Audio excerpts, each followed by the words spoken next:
Kal Kadosh Shalom, en espérant que tout le monde va bien. Hashem.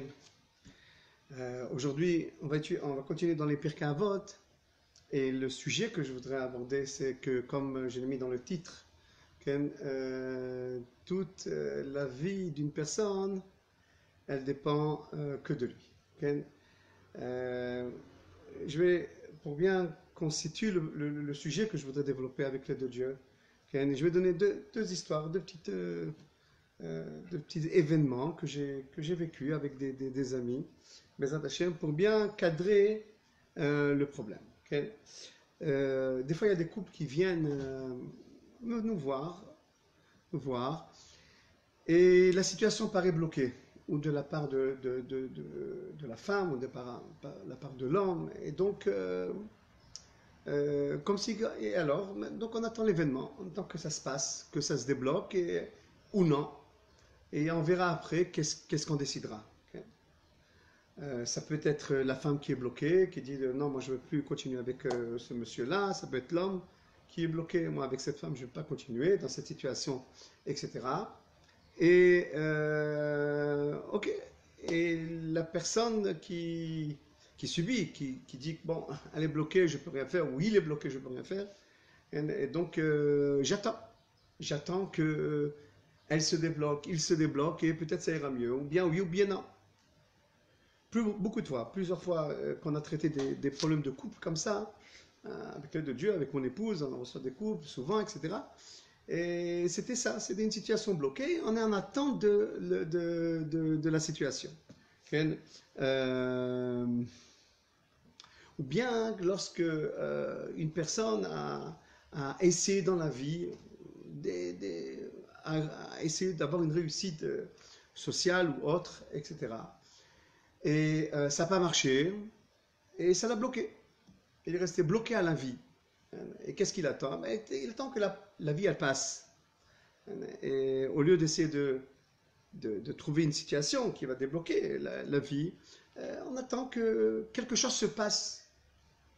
Quelque chose se place de dehors. Une fois, il y a des amis à moi qui habitaient en exil. Et je leur ai dit, il faut monter en Eretz Israël, c'est l'endroit du peuple d'Israël. Bon, prochain, on a eu le mérite, après 2000 ans d'avoir une terre. Voilà, bientôt on s'approche de Yom Ha'atzmaut, on va fêter le 72e anniversaire de l'État d'Israël. Bon, prochain, de 72 ans, viens toi aussi, agis, n'attends pas l'événement.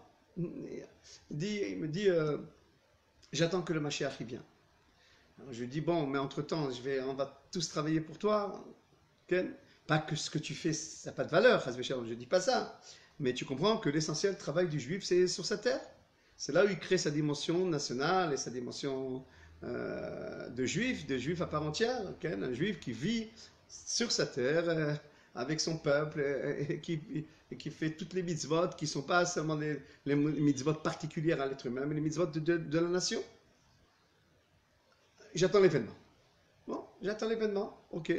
Et après, alors qu'est-ce qu'on dit à ces trois cas, ce couple, cette personne qui a essayé, la vie l'a bloqué, ou cette personne qui ne veut pas venir en Eretz Israël et qu'il attend l'événement.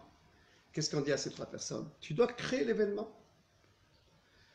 Au lieu d'attendre que l'événement il se fait, tu dois le créer toi, tu dois être dans l'événement.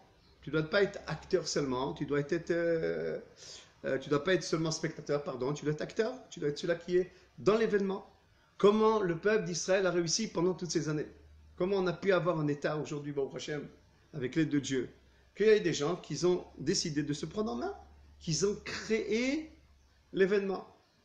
Sur la base du fait qu'ils ont voulu faire, Dieu les a aidés. Dieu veut toujours une base où doit se poser la bracha. Ani les dodi, vedodili. Moi je suis à Kadosh Baruch Hu, et Kadosh Baruch Hu est à moi.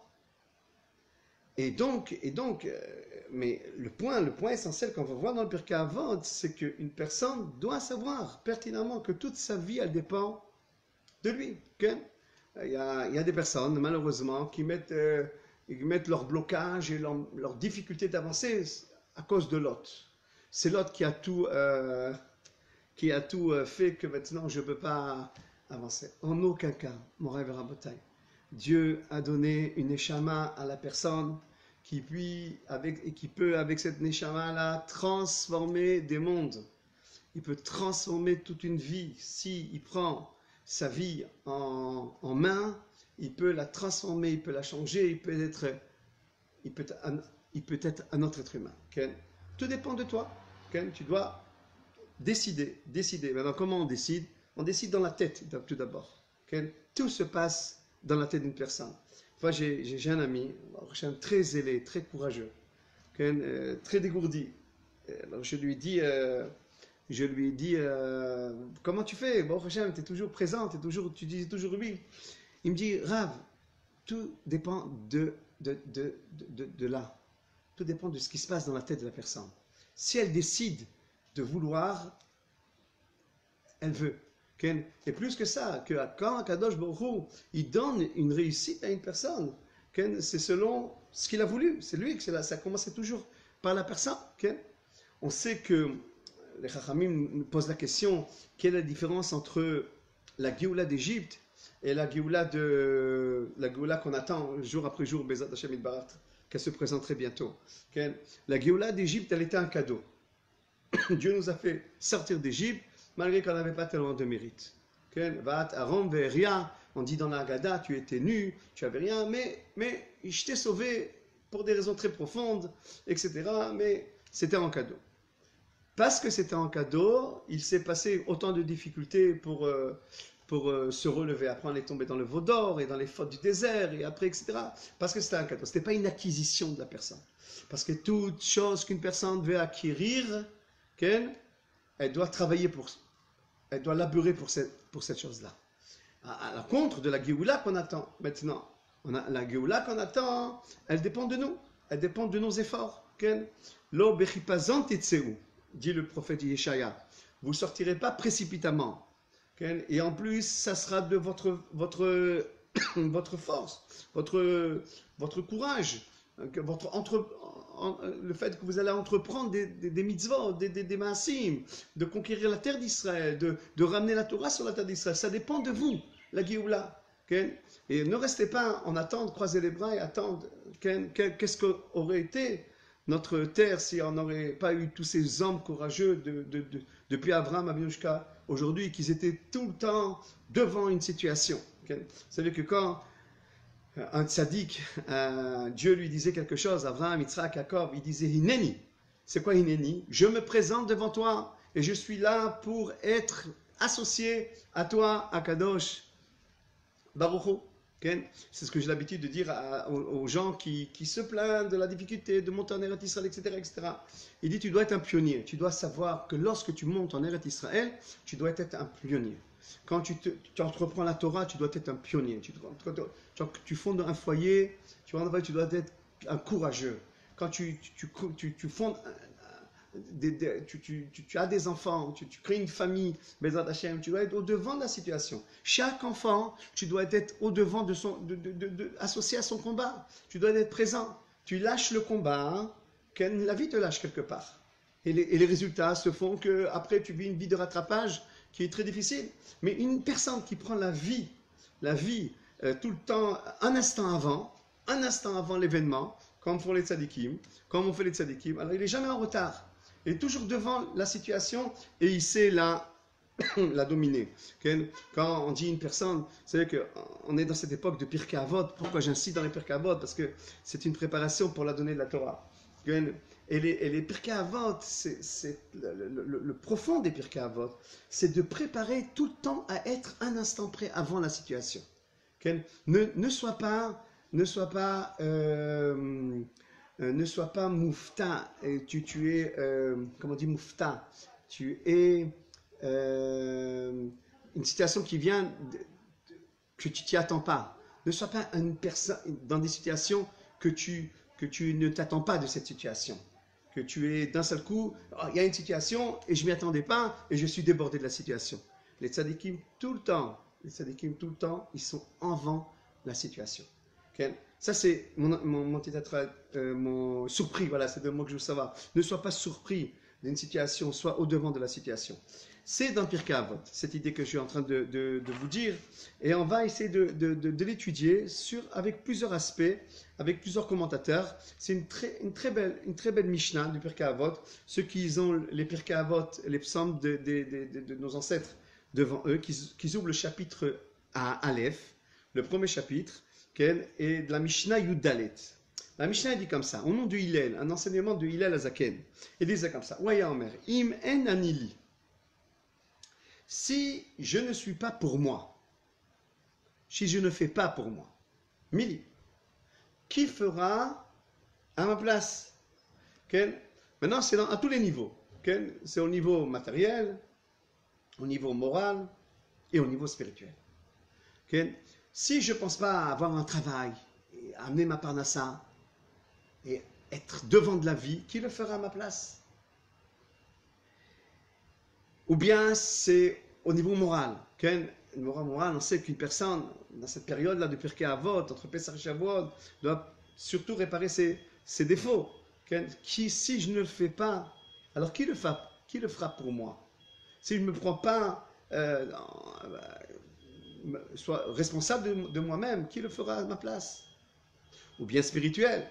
Si je n'essaie pas de m'approfondir dans mon lien entre moi et Akadosh Baruch Hu, que quand je dis Shema Israël Adonai Eloheinu Adonai Echad, je le dis avec toute émouna, avec toute foi en Dieu, qui le fera à ma place? Im en anili mi.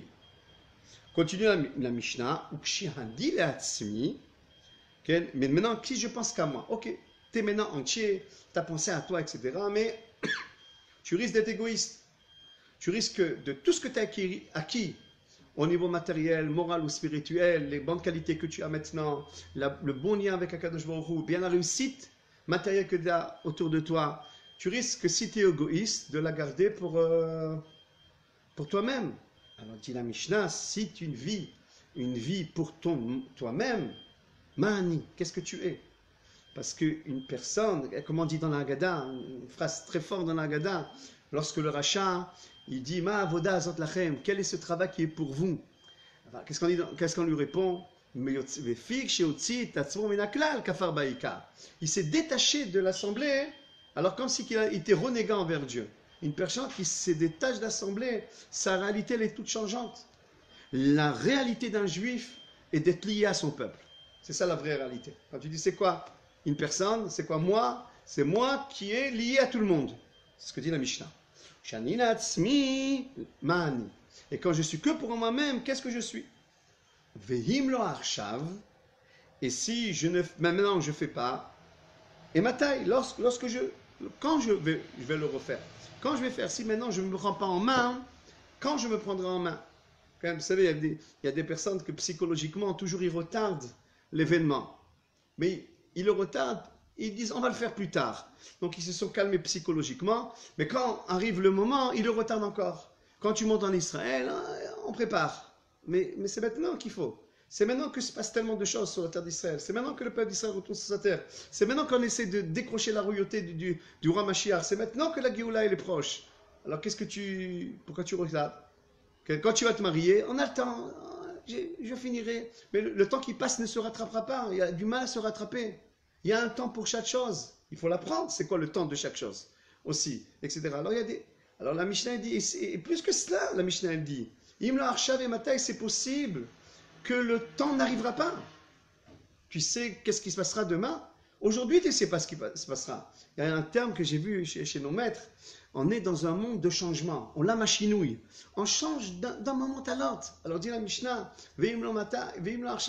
si ce n'est pas maintenant que je fonde un foyer, que je règle le problème, que je fasse la paix avec, que je respecte mes parents, que je commence à éduquer. Quand?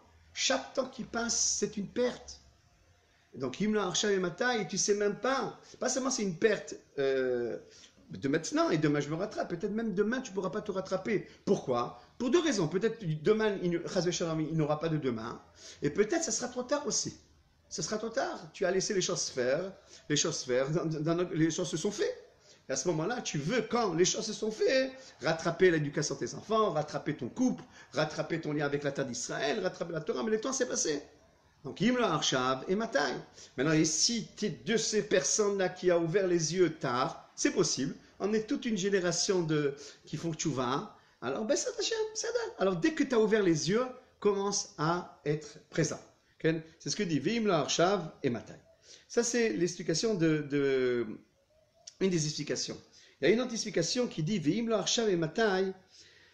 Il dit, on parle de la jeunesse. On parle de la jeunesse. On parle vous savez que la jeunesse, la manière que j'ai réparé dans la jeunesse, c'est ce qui reste fixe pour toute la vie. Si j'ai laissé le temps un état d'esprit s'est fait en moi, un mode de vie s'est fait en moi, des défauts se sont établis en moi, dans mon âme, c'est très difficile de les rattraper après. C'est pour ça que la tchouva est difficile. Il y a des personnes qui partent à 120 ans avec leurs défauts, avec leurs difficultés. Parce que Imla Arshav, selon la deuxième explication, on ne parle pas de quelqu'un qui peut se rattraper tout le temps. On parle de quelqu'un qui Imla Arshav qui est dans la jeunesse. Si ce n'est pas maintenant dans la jeunesse que j'éduque mes enfants, ou même moi, je me réveille tôt. Alors plus je me réveille tard, quand je pourrai changer quelque chose qui est ancré en moi. Il y a des gens qui ont des habitudes, des coléreux, des orgueilleux, je ne sais pas, des gens qui sont toujours pessimistes, toujours ils voient noir, etc.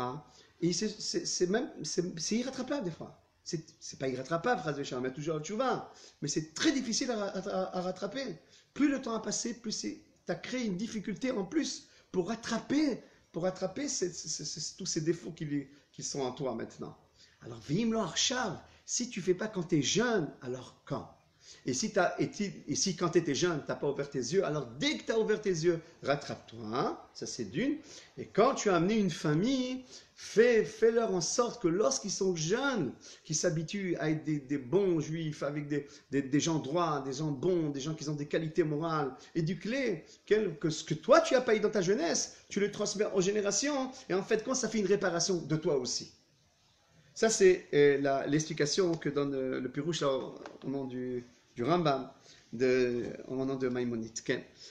Il y a une troisième explication, c'est celle du Maharal de Prague. Le Maharal de Prague dit comme ça, regardez.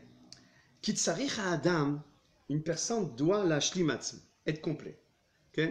On sait qu'il y a trois manières d'être complet, bien entendu, que toutes ces trois manières font une seule chose. La dimension de la personne, c'est être complet matériellement, être droit dans mon matériel, avoir ce qu'il faut pour vivre, pour être ustensile de recevoir la lumière. Il faut une maison, il faut des tfilim, il faut une table, il faut à manger, il faut etc., etc. Donc être entier matériellement, qui manque de rien pour que je puisse avoir les moyens de vivre une vie spirituelle comme il faut et de faire grandir un foyer comme il faut. Okay. Alors il dit, et la deuxième manière d'être entier, c'est le corps, que le corps soit entretenu, soit en bonne santé. Et la troisième manière d'être entier, c'est la Torah, c'est le mode de vie. Dans ces trois manières, le corps, la Torah et l'âme, ces trois manières-là, le corps, Shalem ben mamono, entier dans ton argent, Shalem ben goufo, entier dans ton corps, Shalem ben nafsho, entier dans ton âme. Quand ces trois manières sont complétées, c'est toute la dimension d'une personne. Alors, dit le Maharal, une personne doit être entier dans ces choses-là. Il doit aspirer à être entier le plus possible. Okay?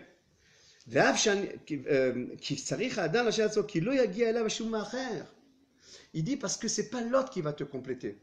Tu as un père riche, il t'a hérité son argent. Tu as des parents beaux, ils t'ont hérité leur beauté.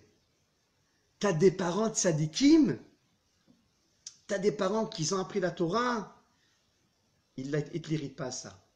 Ils peuvent te mettre dans l'ambiance, ils peuvent te donner des ustensiles pour avancer, mais ça c'est son travail. Les Chachamim disent la Torah, elle n'est pas un héritage. Ki lo yerusha ilecha, elle n'est pas un héritage à toi. Tu dois la labeurer pour créer ta propre dimension. On a vu des grands rabbanim, des grands tzadikim, que leurs enfants ne sont pas partis dans leur chemin. Bon, Baruch Hashem, c'est resté des bons traditionnels qui font Torah en mitzvot, etc. Mais ils ne sont pas venus des grands de la Torah comme leur père. C'est pas, si tu ne travailles pas toi-même, si tu ne travailles pas toi-même, personne ne travaillera pour toi. Okay?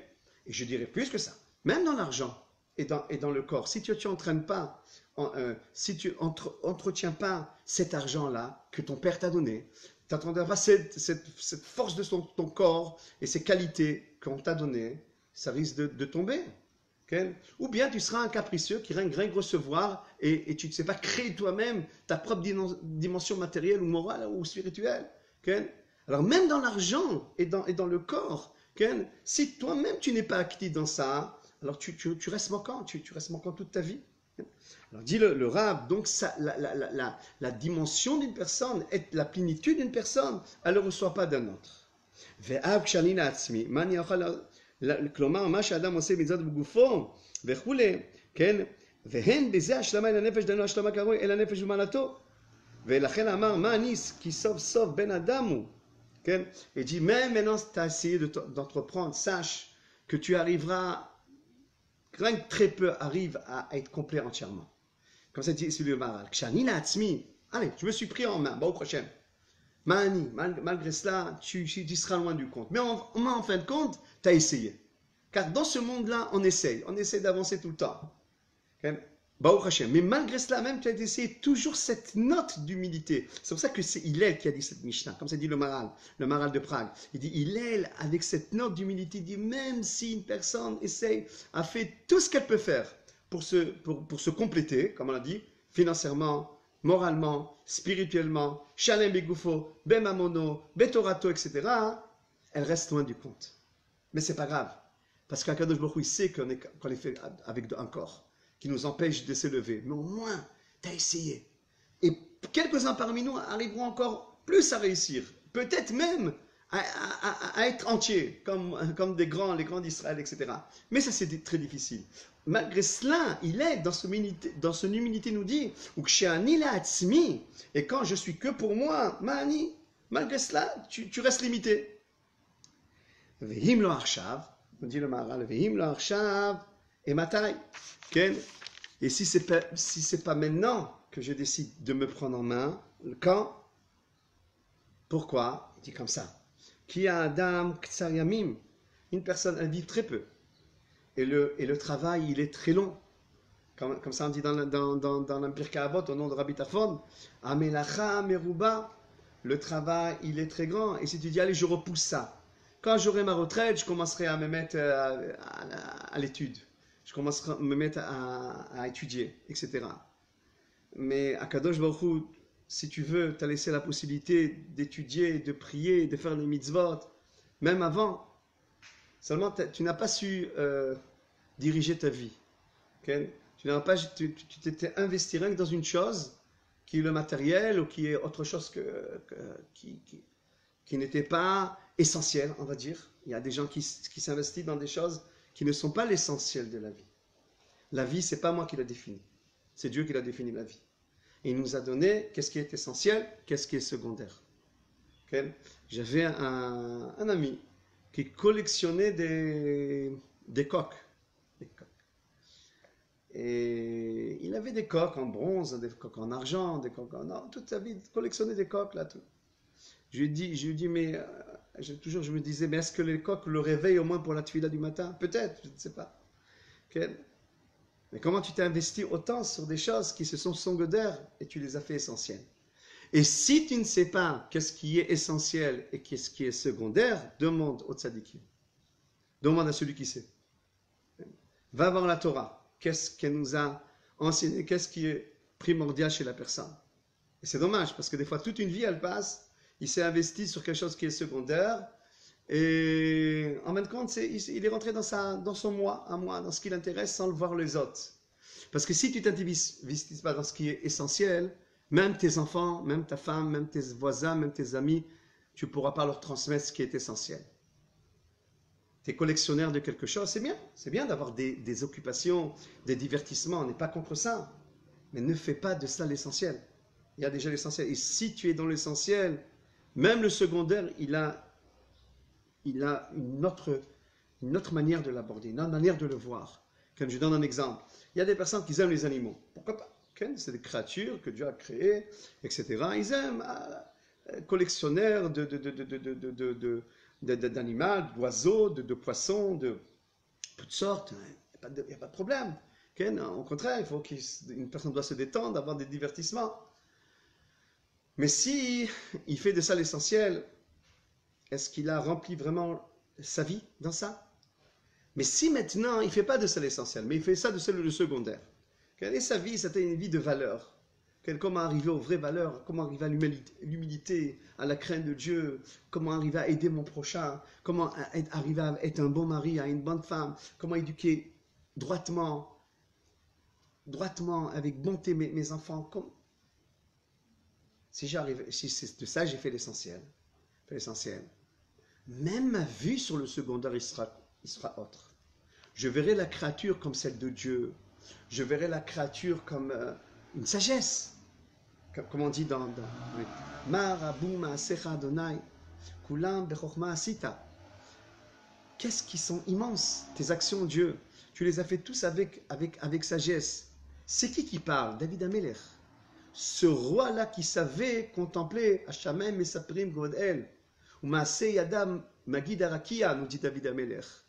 Je vois le ciel et je vois l'œuvre de Akadosh Baruch Hu. Je contemple.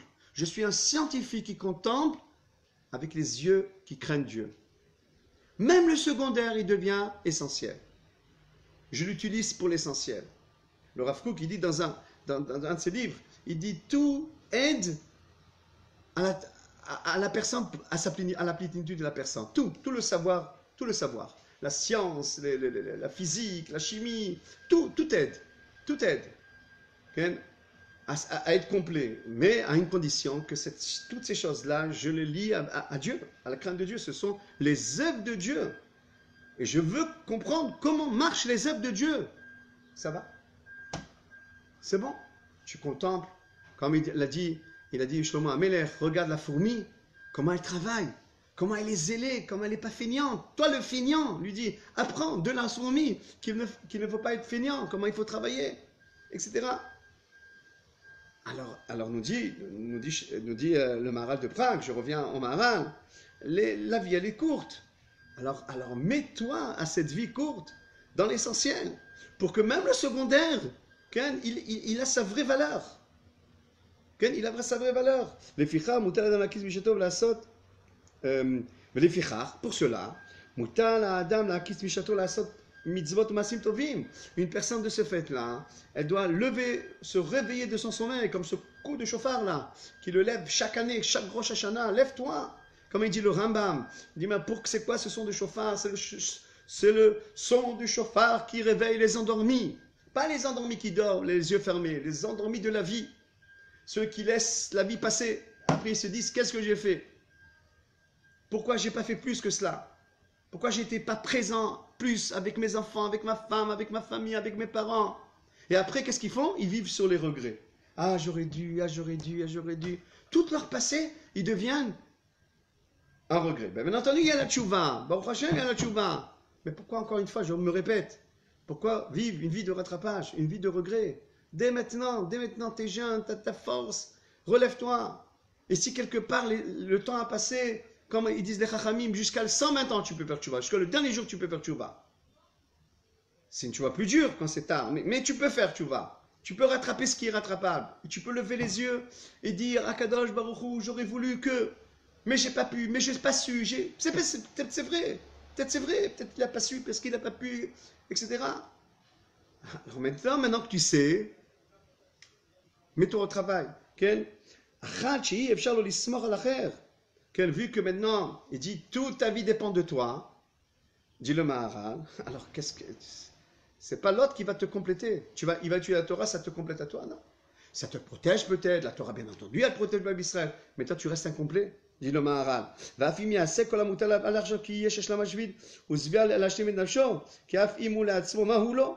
Et même si toi, tu fais tout ce qu'il faut, tu restes encore loin du compte, mais enfin, quand même, tu es acquitté de ce monde. Parce que dans ce monde-là, on doit faire l'effort, et Akadosh Baruch Hu, c'est lui qui va nous donner le résultat. Alors même pour la Géoula qu'on attend, nous on doit faire l'effort. Quand elle viendra, c'est lui. De quelle manière, c'est lui. Mais toi, tu dois faire l'effort. Okay? Pas l'effort en attendant. Attends, l'effort, il est obligé d'amener ce résultat. Okay? Alors, et si ça ne met pas le résultat, je ne crois plus. Je crois plus au Mashiach. Je ne crois plus à la Géoula Shema. Non. Tu dois faire l'effort parce qu'il faut faire l'effort. Parce que une personne doit travailler dans ce monde. Adam, la Hamal, Yulad. Ils nous disent, il est écrit que une personne, elle était faite pour labeur. Pour vivre une vie de labeur. Et après, les résultats sont de Dieu. Mais toi, ton premier résultat, c'est que tu as fait une vie de labeur. Il dit le Rav Kook dans un de ses livres, Ola Draya, si je ne me trompe pas au début, il dit comme ça. Il dit, c'est quoi le but de la tfila? C'est la tfila. Parce que quand je prie Dieu, je cherche des résultats, je cherche des conséquences. Alors je dis, c'est quoi le but de la tfila? Dit le Rav Kook, c'est la tfila. Okay? Ce n'est pas les conséquences. Qu'est-ce que la tfila va amener? C'est la tfila en elle-même. Alors, c'est quoi le but d'une personne dans ce monde? C'est le labeur. Et les résultats, c'est Dieu qui décide les résultats.